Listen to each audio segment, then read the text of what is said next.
I do hope you all enjoyed the surprise guest appearing in my last preview guide. She's back again this episode, Pfeud her name is. She's my character from Final Fantasy XIV. And she's me basically. I'm talking about the episodes and she's just talking along with me. And I'm going to be doing the same again this time, talking about 4 more episodes which started airing this week. Are they any good? Are they any bad? Are they worth watching? Or should I just focus on the cute bunny girl in the corner? I might make a return later on in the season. Who knows? Or Pfeud might be here full time. Regardless, I'm still going to review the anime, because this is a 2021 summer anime preview, from a different perspective.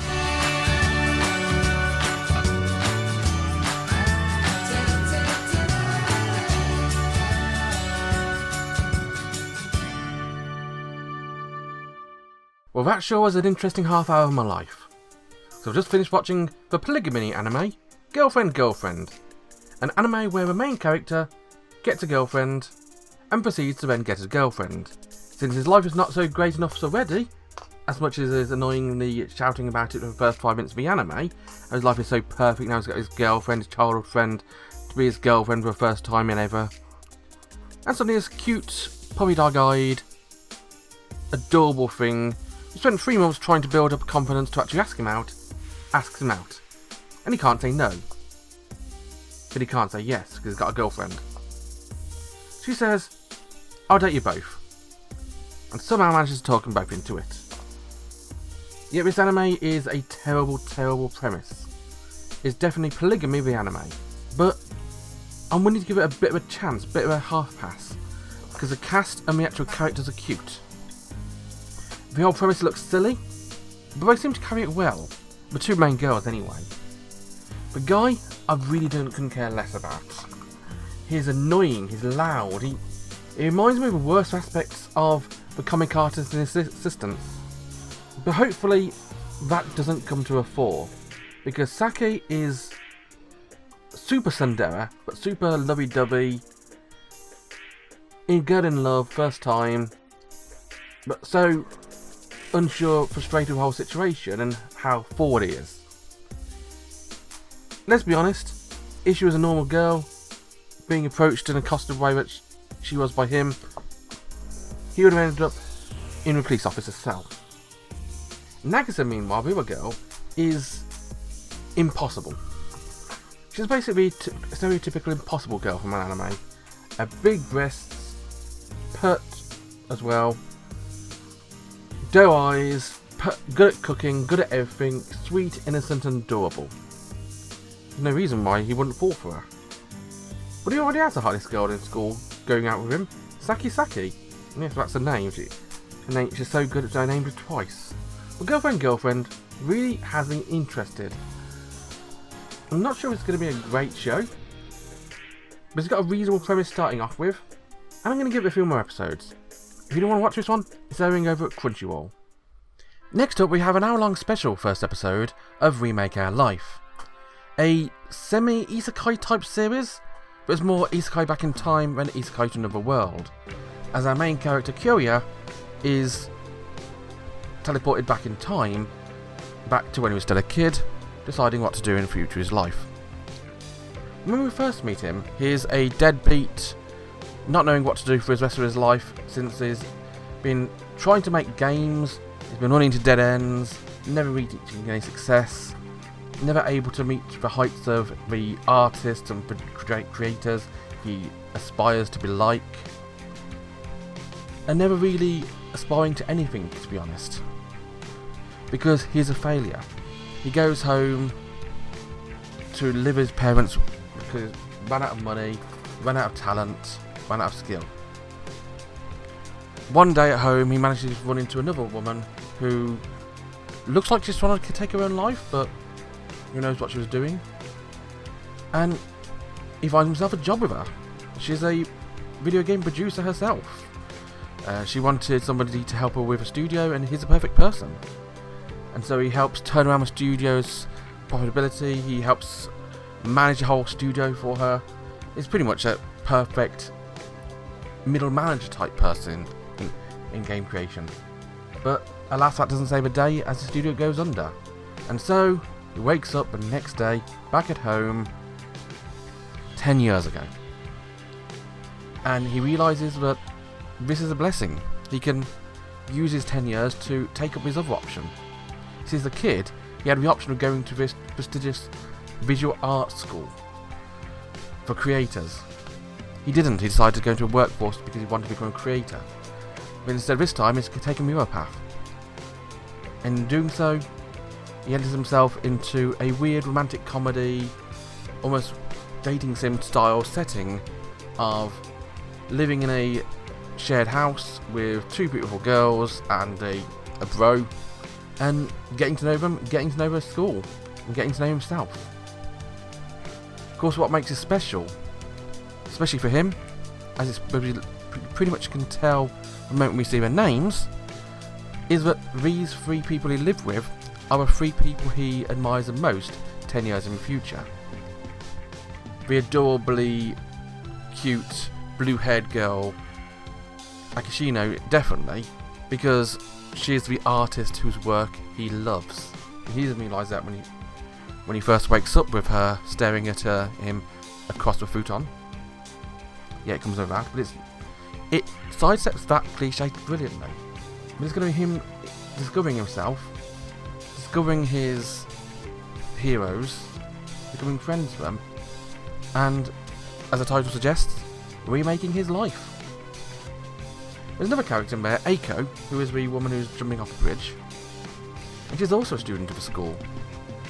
So who would he end up with? Would he end up with Nanako, the blonde bombshell? Would he end up with Aki, the adorably sweet and cute artist?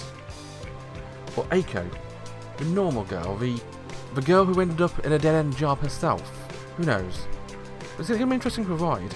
If you do want to watch Remake Our Life, you can find it airing over at Crunchyroll. Kageki Shoujo is a show which really goes into the juggler. It presents itself in an anime that I really like the look of, and then it presents itself in such a way that makes me really want to like it even more. We first meet our main character, well, one of them anyway, Ai, who is a former idol. She's spotted on the train by a rabid fan, and he kind of stalks her at the station. We don't know why she's no longer an idol, why she's having to run away. We later on learn that she's actually got a terrible fear of men and committed a huge faux pas as an idol of calling one of her fans disgusting. Clearly he touched her, and she basically ran back in fear. I mean, we can blame her, some of the sweaty fans idols have. I mean, I'm not exactly one to talk. We also meet a second main character, Sarasa Watanabe, who is big. Big in stature, big in personality, and big in volume. Sarasa is larger in life, and she ends up really clashing with Ai. Now, Sarasa doesn't really seem to know this, but Ai really does not seem to like the look of Sarasa. She tries to avoid her at all times, and Sarasa just keeps on going forward. They end up as roommates when they eventually get admitted to a school, because the main prospect of the anime is not about two girls, it's about their journey into the world, the Koka School of Music and Theatrical Arts, and hope to join the Koka acting troupe, which is effectively the Takabazuka Review. An acting troupe, all girls, acting the male parts or female parts, as you might expect. This is music to the eyes of Ai, who does not want to be near any kind of men. I mean, some men like teachers okay, but not all men teachers, of course. And so we enter into the sort of drama, comedy, coming of age type relationships drama this anime is going to bring us. Now, we don't know too much about it at this point. We know the basic setup, we know the characters, we know what sort of problems are going to have in future. Problems of other jealous classmates, Ai somehow having to conquer her fears, Sarasa having to learn that she can't be as loud and brash as she always wants to be, or else she'll get into trouble. This has all hallmarks of anime which I really like. In a way, it reminds me of the likes of Kaleidostar. How you got the character entering a new area and saying, I'm going to be the best. Well, suddenly that's going to rile everybody's feathers, isn't it? Now, Kageki Shoujo is not going to be for everyone. If you want out-and-out action scenes, or blood and violence and blood sports, or just ball sports, this isn't going to be for you. If you like interesting drama anime, if you'd like things like Princess Tutu, or if you really liked the more touchy-feely type shows, this one might appeal to you. Everything about this anime appeals to me. And I know a bunch of folks it'll appeal to as well. I already know I'm already going to recommend it to tomorrow. But for now, if you do want to watch Kageki Shoujo yourself, you can find it airing over at Funimation. So, how did a realist hero rebuild a kingdom? We're going to find out this time, because our first real isekai series of the year, not just a teleported back in time one, is How a Realist Hero Rebuilt a Kingdom. An anime which tells us how a realist hero rebuilt. You know what, I'm not going to bother telling you the premises of isekai series anymore. I'm going to tell you the premise of a title. But Realist Hero is an isekai where a relatively straightforward guy is teleported to another world, summoned by some wizards trying to protect their kingdom. Not from the onslaught of demons, but from financial ruin. You see, the demon army are invading the northern lands, and the entire human realm are banding together behind a big force trying to defend themselves. And each kingdom is having to pay their dues each year to help support the army. And unfortunately, a great kingdom, Elfrieden, cannot afford it. Brilliant though. They've got one extra get out of jail free card. In fact, they can summon a hero. Again, not to fight off the demons, but by sending the hero off to the other kingdom, they can skip a month. That's not a great idea financially. They just have to do the same next month. They can't. And that's something which our main character Kazuya quite rapidly points out to them. Now we first meet our king and the queen. The king's relatively a dumb doofus. The queen's kind of hot, but yeah, no chance with her. She's an A-levels in terms of hot. She's completely unobtainium. But after showing how they can actually save their kingdom financially and not give him up, Kazuya is suddenly made the new king. He's told he's now betrothed to the former king's daughter, Licia. So is it going to be a kingdom rebuilding isekai? Reminds me a lot of Mario, but without the demon. Well, it's got plenty of demon lords in this one, but without the hero and demon lord working together. Or like reincarnated as slime, where our main character Rimuru rebuilds a kingdom, just is also a slime. Our main character is not a slime. He doesn't even seem slimy. Seems like a nice guy. This one's going to be an interesting one to watch. It has a lot of potential for power creep. If it keeps that in check, this one should be a good one. You can find it airing over at Funimation. And so today, that is Girlfriend, Remake Our Life, Kageki Shoujo, and How a Realist Hero Rebuilt the Kingdom. What did you think of them? I'll let you know what I've thought. Let me know in the comments what you thought. And join me next time for some more previews. Be sure to like, comment, subscribe, follow me on Twitch for more daily streams. So until next time, bye bye.